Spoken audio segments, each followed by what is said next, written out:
admitted that he had written and then caused to be widely circulated an article criticizing the political system, its leaders, and what he said was their abuse of power.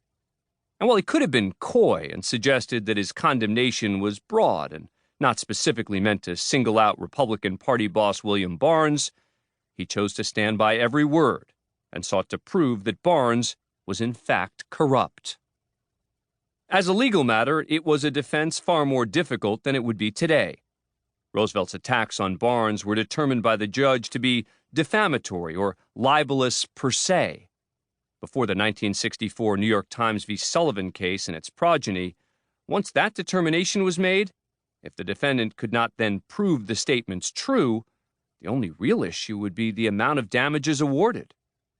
Today, however, a political leader would have to overcome a far higher legal hurdle to even get to trial over a political jab.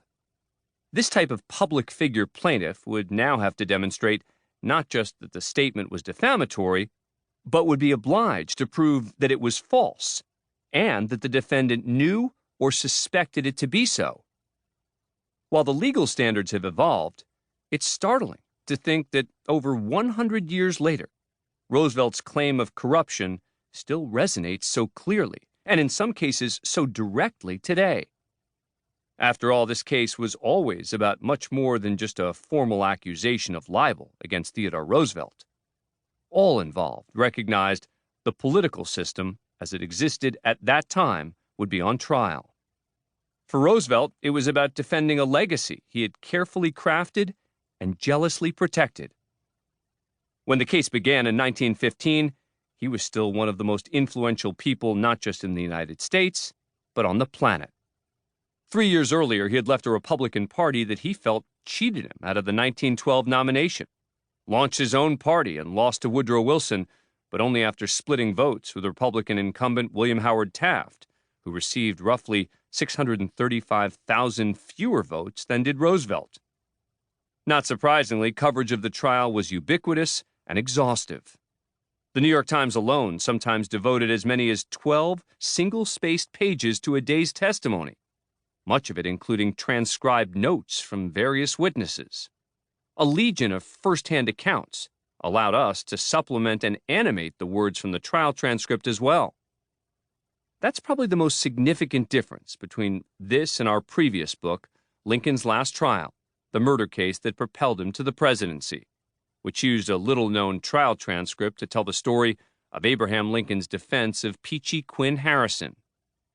There, the handwritten transcription from 1859 included only sworn testimony of witnesses, and while there was extensive media coverage, it involved mostly terse descriptions of witnesses. That comparative dearth of information forced us to make certain presumptions about preparations, reactions, and even some of the arguments to the court. Here, everything is directly based on original source material, not just the complete typed transcription of each moment of the case, but rich descriptions in color from outside the courtroom from the nation's finest reporters. Legally, the difference in American law from Lincoln's days in court to this courtroom only 56 years later is also substantial. The system had become far more formalized and regimented. Gone were the footloose days of lawyers traveling on a circuit, taking whatever cases came their way. Specific expertise and location of practice had become critical factors in choosing an attorney. But these cases were also very different. The Harrison murder trial involved more limited strategic legal options, while in Barnes v. Roosevelt, the variety of choices shaped the entire trial. Despite those differences, we were amazed to once more find a truly compelling trial and transcript involving one of our great presidents, and one that appears to have become a footnote to history.